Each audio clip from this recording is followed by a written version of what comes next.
আসসালামু আলাইকুম রহমতুল্লাহি ওবারাকাতুহু।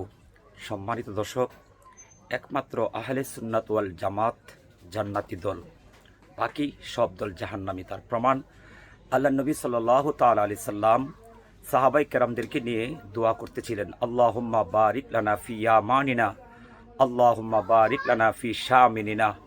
আল্লাহ ইয়ামনে এবং শাম দেশে বরকত দাও।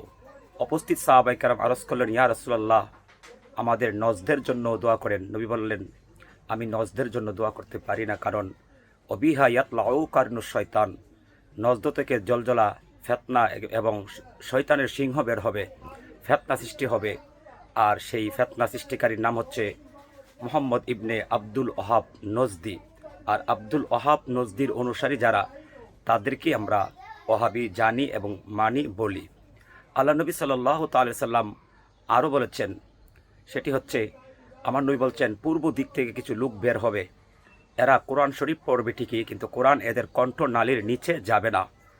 উপস্থিত সাহাবায়ে কেরাম আরজ করলেন, ইয়া রাসূলুল্লাহ, আমরা এদেরকে চিনব কি করে, এদেরকে চিনার উপায় কি? আল্লাহ নবী বলছেন, এদের চিনার উপায় হলো, এরা ঘন ঘন মাথা কামাবে, সবসময় মাথা কামিয়ে রাখবে। দেখবেন যারা ওহাবি, যারা হারিজি, এরা সবসময় মাথা কামিয়ে রাখে, মুন্ডিয়ে রাখে। এ হচ্ছে ওহাবিদের দ্বিতীয় একটি আলামত এবং নবীজির হাদিস শরীফের বাণী।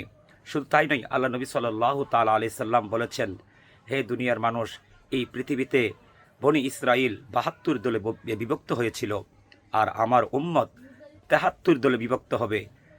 শুধু একটি দল জান্নাতি হবে, বাকি ৭২ দলই জাহান্নামী। কুল্লুহুম ফিন্নার, বাকি সব দল জাহান্নামী যাবে, শুধু একটি দল জান্নাতে যাবে। মা আনা আলাইহি ওয়া আসহাবি, আমি এবং আমার সাহাবি, আমার সাহাবায়ে কেরামের পথে মতে অনুসারী যারা চলবে, তারা হচ্ছে জান্নাতি দল। আর সেই দলের নাম আল্লামা মুল্লা আলী কারি রাহমাতুল্লাহ আলাইহি বলেছেন, সেই দলটির নাম হচ্ছে আহলে সুন্নাত ওয়াল জামাত। তাই একমাত্র আহলে সুন্নাত ওয়াল জামাতই জান্নাতি এবং সঠিক দল। আল্লাহ আমাদের সকলকে আহলে সুন্নাত ওয়াল জামাতে থাকার তৌফিক দান করুক, আমিন। আসসালামু আলাইকুম ওয়া রাহমাতুল্লাহি ওয়া বারাকাতুহু ওয়া মাগফিরাহ।